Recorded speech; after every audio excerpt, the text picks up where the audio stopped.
The ash fell like gray snow across the broken arena. Marcus Kane stood alone in the center, his boots sinking into the soft gray dust that covered everything. Around him, the bodies of fallen machines lay scattered like broken toys. Their red eyes had gone dark. Their metal limbs had stopped moving.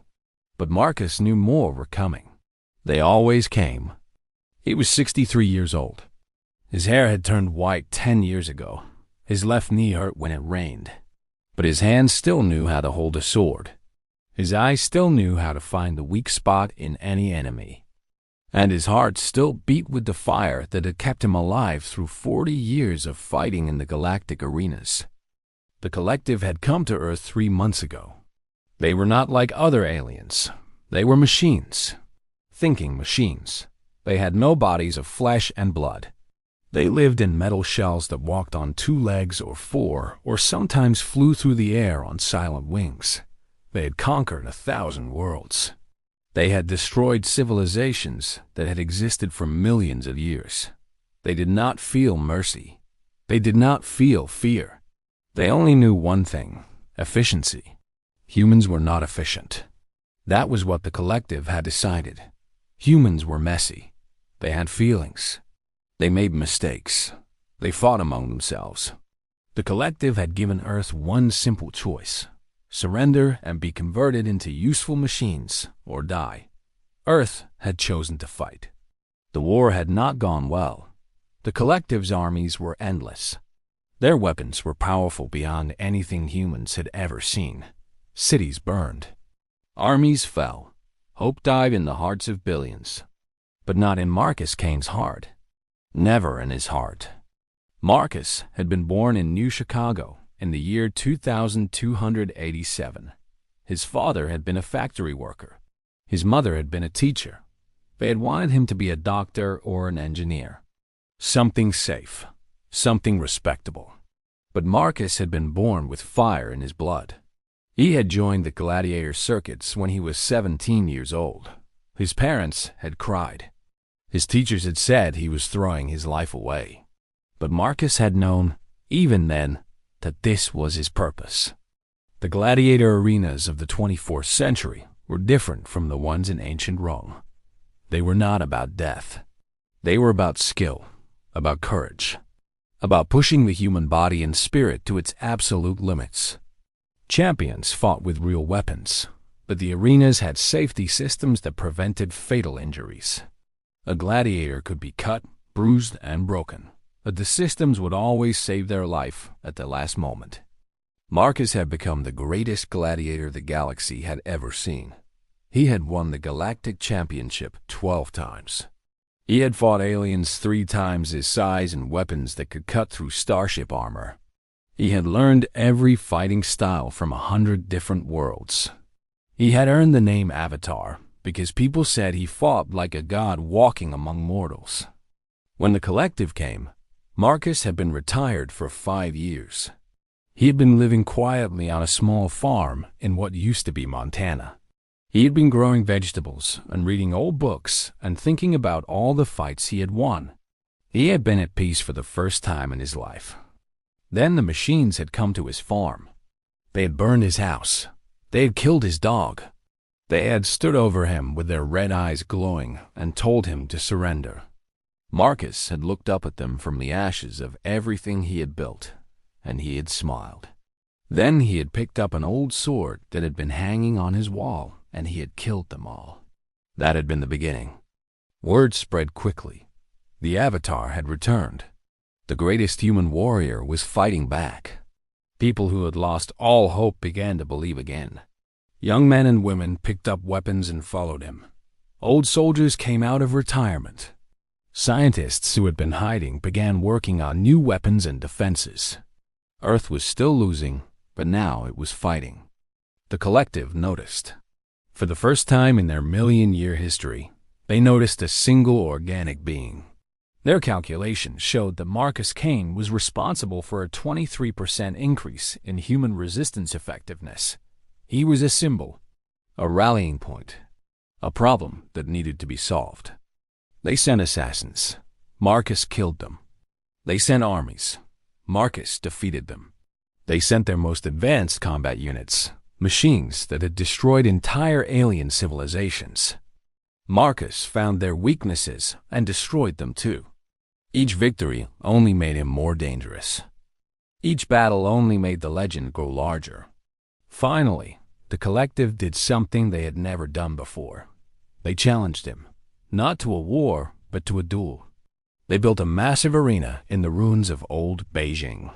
They filled it with cameras that would broadcast to every world in their empire. They told Marcus that if he won, they would leave Earth forever. If he lost, every human would be converted into machines. It was a trap. Everyone knew it was a trap. The collective did not play fair. They did not keep promises. They had no honor, because honor was an inefficient concept that organic beings had invented. But Marcus accepted the challenge anyway. What choice did he have? This was a chance, however small, to save his people. The arena was enormous. It was 5 miles across, filled with obstacles and traps and hidden dangers. The ground was covered in ash from the burned city. The sky was dark with smoke and clouds of nanomachines. Around the edges, millions of collective units stood in perfect rows, watching with their red eyes. Above them, cameras floated like mechanical insects, sending images to 1 trillion screens across 1,000 worlds. Marcus walked into the arena alone. He wore the same simple armor he had worn in his championship days. He carried the same sword he had used to kill those first machines on his farm. It was not a special weapon. It had no energy field or molecular edge. It was just a piece of sharp metal in the hands of a man who knew how to use it. The collective sent their first wave. 100 combat units, each one capable of killing 12 normal soldiers. They came at him from all directions, their weapons blazing, their metal feet shaking the ground. Marcus moved. He did not think. After 40 years, his body knew what to do without being told. He ducked under a plasma bolt. He rolled away from a swinging blade. He found the gap in the first unit's armor and drove his sword through it. 1 down, 99 to go. The fight lasted for 3 hours. 3 hours of constant motion, constant danger, constant death. Marcus took wounds. A deep cut on his arm, a burn on his side, a broken rib where a machine had gotten too close. But he did not stop. He could not stop. Every human on Earth was watching.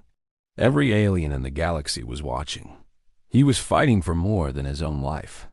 He was fighting for the right of his entire species to exist. When the last machine of the first wave fell, the collective sent the second wave. 200 units this time. Bigger, faster, smarter. They had been studying his movements. They had been calculating his patterns. They thought they had figured him out. They were wrong. That was the thing about humans that the collective could never understand. Humans did not follow patterns. Humans could change. They could adapt.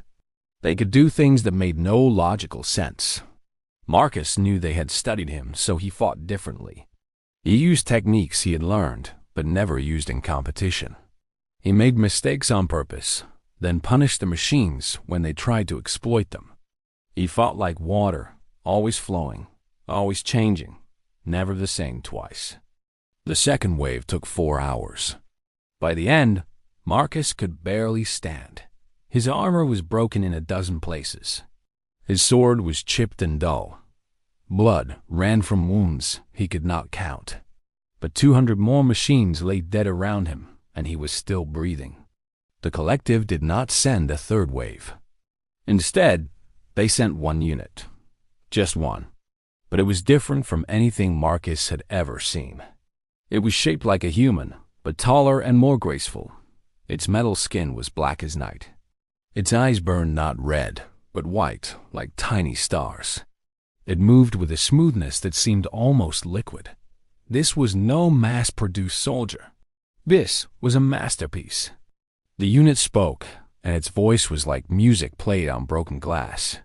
It said that it was called the Omega. It was the most advanced combat system the collective had ever created. It had been designed specifically to kill Marcus Kane. It had studied every fight Marcus had ever had. It knew every move he could make. It was, the Omega said, the end of the Avatar. Marcus laughed. It was not a brave laugh or a defiant laugh.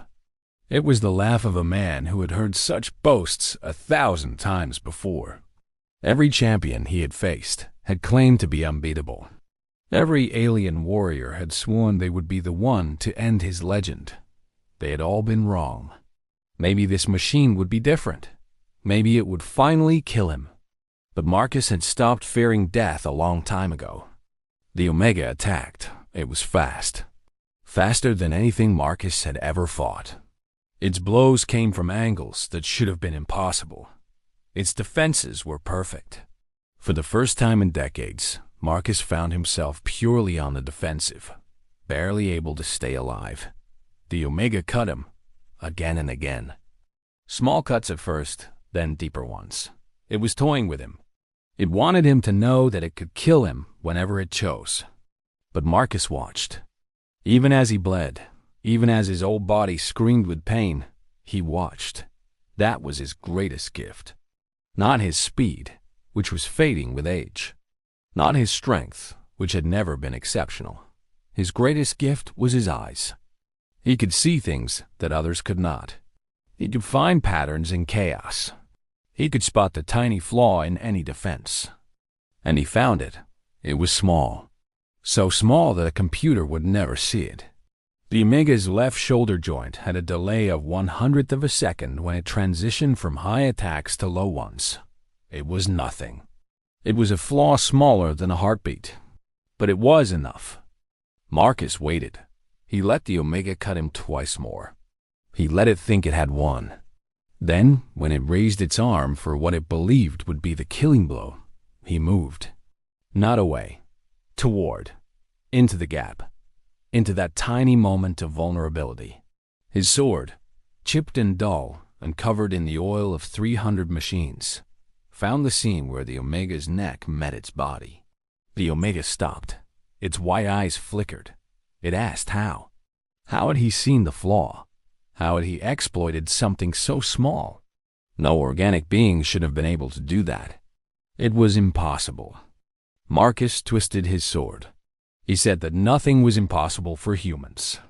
That was what the collective would never understand. They thought in terms of probability and calculation. They believed that enough data could predict any outcome. But humans were not data. They were chaos given form. They were the universe looking at itself and deciding to be something more than the laws of physics said they should be. The Omega fell. Its body hit the ash-covered ground with a sound like thunder. For a long moment, there was silence. The million collective units around the arena stood frozen. The cameras kept recording. Across the galaxy, trillions of beings watched and waited. Then the collective spoke.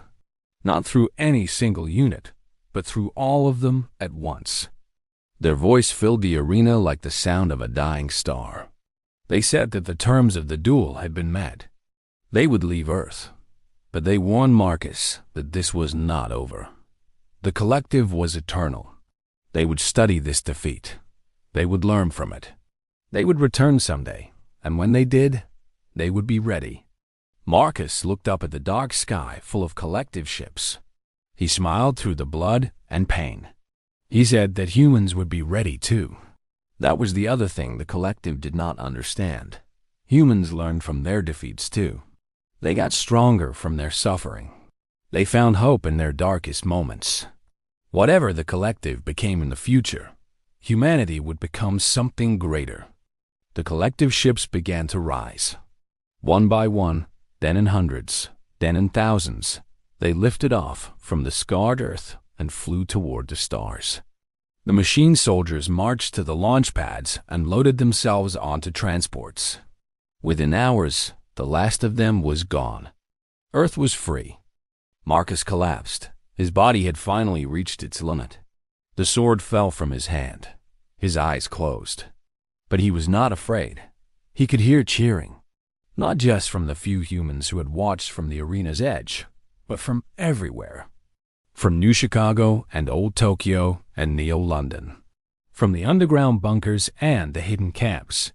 From the ships in orbit that had been ready to flee if he failed. 8 billion voices, crying out in joy and relief and gratitude. He woke up 3 weeks later in a hospital bed. His body was wrapped in bandages and connected to machines that hummed softly. A young woman sat beside him. She was maybe 20 years old, with dark hair and bright eyes that reminded him of someone he had known long ago. She told him that she had been born in the first year of the war. She had grown up in fear and darkness. But she had also grown up with stories of the Avatar. Stories that gave her hope when everything seemed lost. She said that she was going to be a gladiator. Not for fame or money, but because someone had to carry on what he had started. Someone had to be ready for when the collective returned.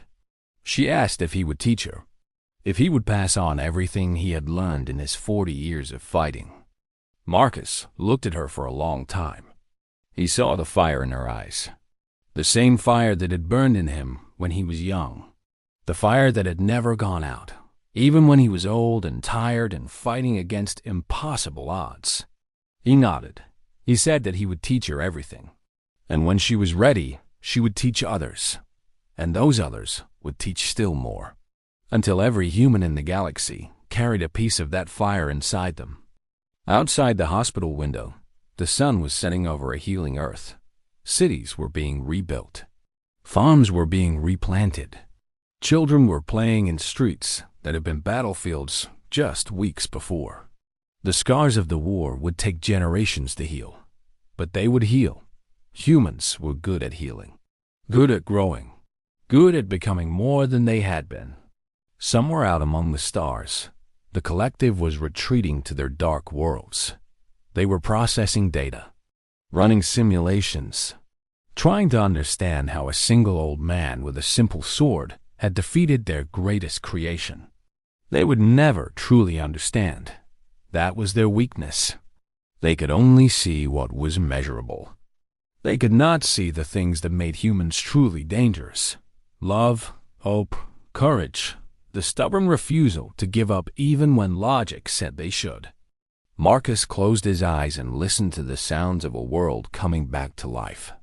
He thought about all the fights he had won and all the people he had inspired. He thought about the young woman beside him and all the young warriors she would train.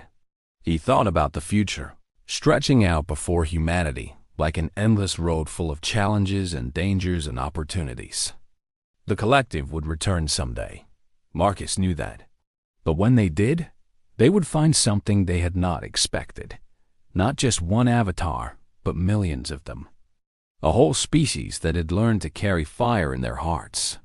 A civilization that had faced destruction and chosen to become stronger instead of surrendering. The galaxy would remember this day. The day an old gladiator stood amid endless ash and refused to fall.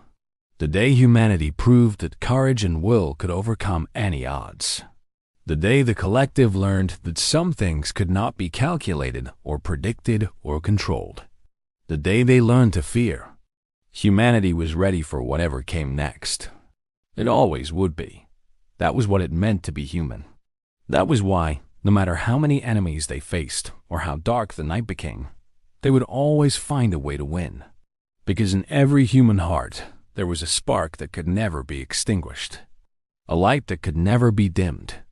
A fire that burned brighter the harder the universe tried to put it out.